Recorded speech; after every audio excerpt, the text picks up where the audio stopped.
All right. So we've got this massive stack of sources here. Everything from Danella Meadows to, modern productivity hackers. And they all seem to point to one thing: systems thinking. They do. But we're going to forget the academic textbooks for this deep dive. The goal today is to treat this not as some abstract theory, but as a practical language. A language for figuring out why the same annoying problems keep happening to you at work and at home. Exactly. That's the whole shift, right? Yeah. Systems thinking isn't something you do once in a while. It's a way of seeing the world differently. How so? Well, you stop just reacting to events. The machine breaking down again, another missed deadline, the diet that failed. The daily fires. The daily fires. And you start to understand the underlying structure that just keeps producing those same events again and again. So that's our mission today. We want to cut through all that complexity and distill some actual concrete models and tools from these sources. So you can stop that constant firefighting. Yes, that exhausting mentality. And instead, you can actually identify and fix the engine, the structure that's causing all the chaos in the first place. And the foundational principle is just everything's connected. Yeah. You have to stop splitting complex things into isolated little parts and instead look at the wholes, the relationships. And when you do that, You start to see circular causality, feedback loops. Yeah. And that brings up a pretty uncomfortable truth. which is, That a lot of the chronic failures we face, well, they're actually the result of our own past actions, even the well-intentioned ones. We're often trapping ourselves in our own worst nightmares. wow, okay. That already sounds like a lot to wrap your head around. Yeah. So if we want to understand the structure of a system, whether it's a company or just our morning routine, we need like a diagnostic kit. We do. So let's start with the absolute building blocks, these feedback loops, reinforcing and balancing. Right. These loops are kind of the DNA of any system. Let's use some simple metaphors. Reinforcing loops, or R loops, are accelerating. Some momentum. Exactly. Yeah. Or compounding interest. They generate either growth or decay. A simple one in your personal life is exercise. The more you exercise, the more energy you have, which then makes you want to exercise more. So it's a virtuous cycle or a vicious one. Precisely. It pushes things away from where they are now. Then you have the other type, balancing loops. B loops, these are the stabilizers. Okay, so they pull things back. They pull things back to a goal. They seek equilibrium. Think of a budget cap or a thermostat. A B loop exists because the system has a desired state, a target temperature, a specific budget, and it's always working to close the gap between where it is and where it wants to be. I feel like most people would intuitively focus on those B loops. If my system's broken, I should just try to stabilize it, right? And that's the common mistake. Yeah. You need R loops for growth and B loops for stability. The really complex, frustrating stuff happens when a strong R loop, say, your effort to grow, slams into a B loop that limits it. They call that the limit to success, right? That's the one. Like, you're trying to grow your business, that's your R loop, but you hit the limit of your team's capacity to handle new clients. That's the B loop kicking in. And you mentioned something critical there, delay. Yes. Delay in a B loop is a massive source of instability. If the feedback telling you you've passed your target arrives late, you will always overshoot or undershoot. I see that in management all the time. The annual review is the feedback, but it's 6 months too late to fix the problem. Exactly. The person keeps going down the wrong path, and you get these huge oscillations in performance. Okay, so that brings us to the core diagnostic tool for all of this, the iceberg framework. This is supposed to tell you where to look for real leverage. Right. We all live at the very tip of the iceberg. That's where the events are. The daily crises. My employee quit. The shipment was late. You ate a gallon of ice cream last night. Those are the events. So the next level down is patterns of events. This is where you realize, hey, this isn't random. A top performer leaves my team every 6 months. Or that shipments are always late after a holiday. Or you always fall off your diet on a Tuesday night. You're seeing a trend. But the real power is at the base. The base, the systemic structure. This is the engine generating those patterns. It's the rules, the policies, the information flows. And most importantly, the mental models, the deep-rooted beliefs of the people in the system. So let's take a chronic problem I hear all the time. I'm perpetually overwhelmed by email. How does this help me get past just panicking about my inbox? Well, you use the iceberg to diagnose the structure. The event is one more email. The pattern is that you spend 2 hours every single day reacting to other people's priorities instead of doing your own deep work. And the structure. The structure might be your mental model that says, I have to respond instantly to be seen as credible. Or it might be a team rule that you use email for absolutely everything, no matter how urgent. If you only react to the emails, the event, You're just firefighting. But if I change the mental model, You create a long-term solution. You're fixing the engine, not just mopping up the spill. so if these problems are structural, where's the best place to push?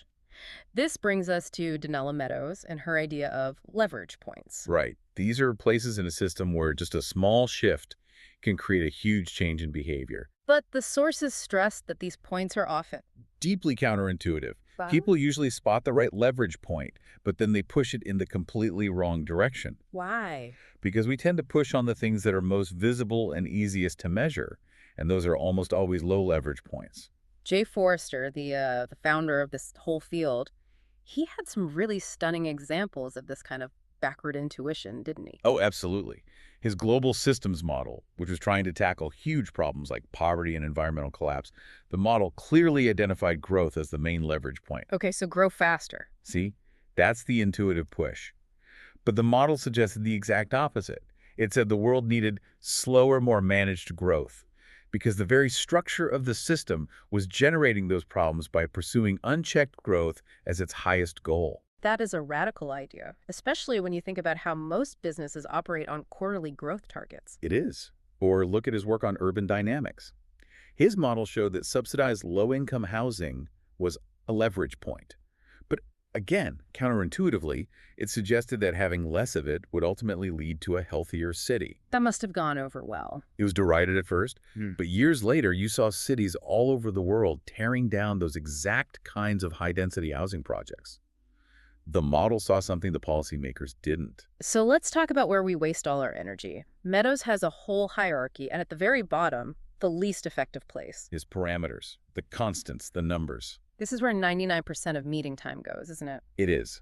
Arguing over one budget line item, fiddling with a tax rate, adjusting a standard. These are the details you diddle with, as she says. They almost never change the fundamental behavior of the system, but they consume endless energy. So if we want high leverage, we need to go higher up the chain. What are the points an individual can actually influence in their career or their life?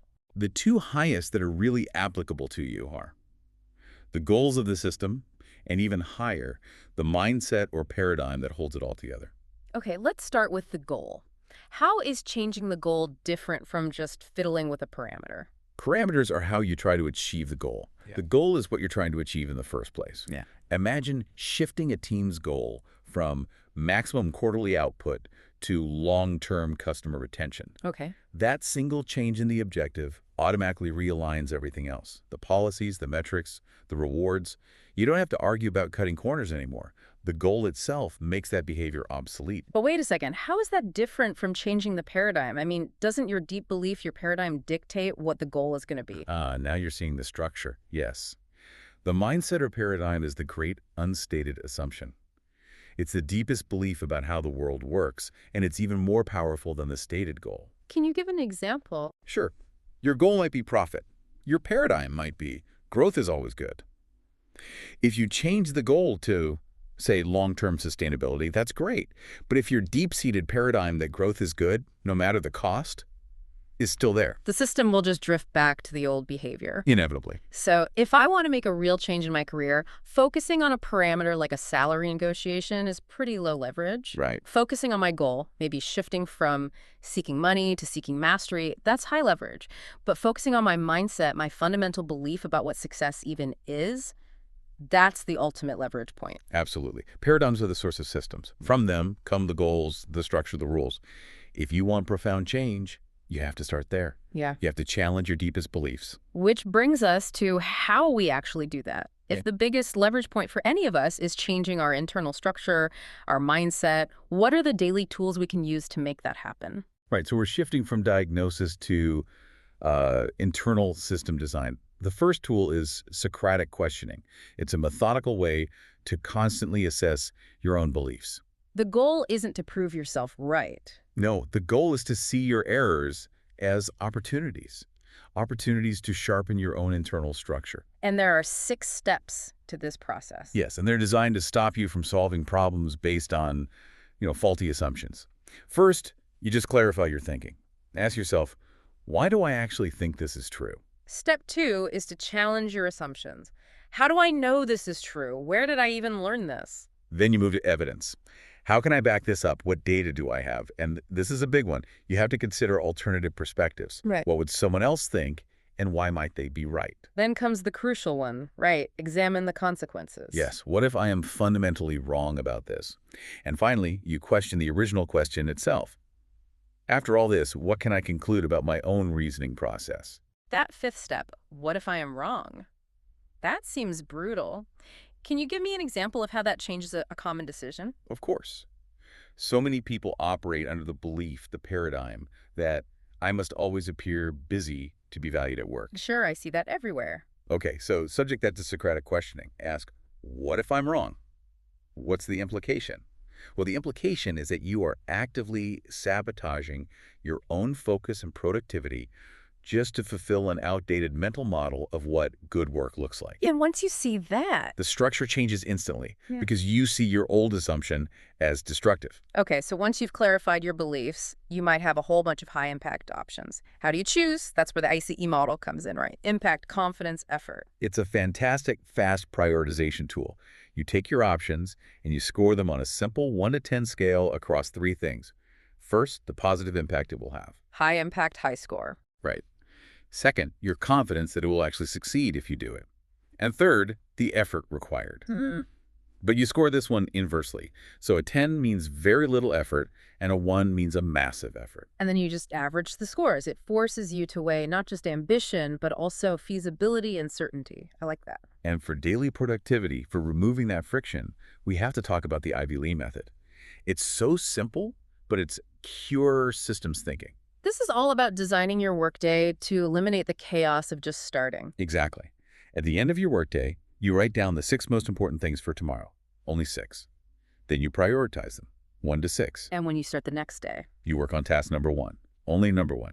You don't even look at number 2 until 1 is finished. Whatever's left at the end of the day gets moved to the next day's list. It forces ruthless prioritization and kills decision fatigue. You know, the Ivy Lee method is a perfect example of our final focus, which is applying all this to personal growth. The core idea is that lasting success comes from designing a process system. Yes. Not from relying on motivation or willpower. Willpower is the most fleeting, low-leverage resource you have. So you're designing a framework for action that actually survives your bad days. Totally. Let's say your goal is to eat healthier. Relying on motivation fails by lunchtime on Monday. But the system ensures you make progress. What does that system look like? It's meal planning on Sunday. It's clearing all the junk food out of the pantry. It's packing healthy grab-and-go lunches the night before. You've built a system that supports the habit, regardless of how you feel in the moment. So the sources give 4 concrete steps for building one of these habit systems. Let's make this super actionable for you listening. Okay, step 1, begin with a simple change. This is so important for momentum. If you want to write every day, your goal is 1 good sentence a day. That's it. The system has to be almost frictionless to start. Number 2 is prioritize routine over perfection. Yes. If you miss a day, it's not a failure. The system just requires that you pick it right back up the next day without guilt. A routine is flexible, perfection is brittle. It breaks. 3, streamline the process. This means you have to be aggressive about removing barriers. If you want to work on a side project, put the shortcut for it right in the middle of your desktop. If you want to practice guitar, leave it on a stand. Don't put it in the case in the closet. Reduce the friction. And finally, 4, refine as you go. A system isn't set in stone. It's dynamic. You have to regularly check in and see what's working and what's not. If waking up at 5 a.m. isn't working for you, fine-tune the parameter. Try 5.3. A good system evolves. And the ultimate benefit of all this is freedom. It really is. When your habits are backed by a strong system, they become automatic. You save so much mental energy because you don't have to spend willpower deciding what to do next. The system handles the decision for you, and it aligns your daily choices with your biggest goals. This has been a true deep dive. We've gone down the iceberg to diagnose problems. We've figured out that the real leverage is in changing goals and mindsets, and we've given you tools like ICE, Ivy Lee, and Socratic questioning. The takeaway is that building resilient habits is about designing strong systems. So this week, try applying those 6 Socratic questions to your biggest professional assumption, that one thing you just accept as gospel about your industry. A great challenge. And to close, I just want to go back to the absolute highest leverage point on that list from Donella Meadows, the one that's even above changing a paradigm. What's higher than changing your entire worldview? The power to transcend paradigms. That sounds like true mastery. What does that actually mean for someone trying to build a better career? It means realizing that no paradigm is true. The worldview that shapes your company or your career or your idea of success. It's just a limited understanding of a massively complex universe. It's a construct. It's a human construct, not an absolute truth. And people who get this, who transcend paradigms, they realize that if no single worldview is right, then they are totally free to choose or even design whatever mindset will best help them achieve their purpose. It's like seeing the code of the matrix, not just playing the game inside of it. Exactly. The power to transcend paradigms lies in strategically, profoundly, and maybe even madly just letting go of the need for certainty. That's what opens the space for real empowerment and for a completely new system to emerge. Which leaves us with a truly radical question for you to take away from this deep dive. What cherished fundamental assumption in your life or your work are you willing to view, just for today, as potentially complete nonsense, just to see what new system might emerge in its place?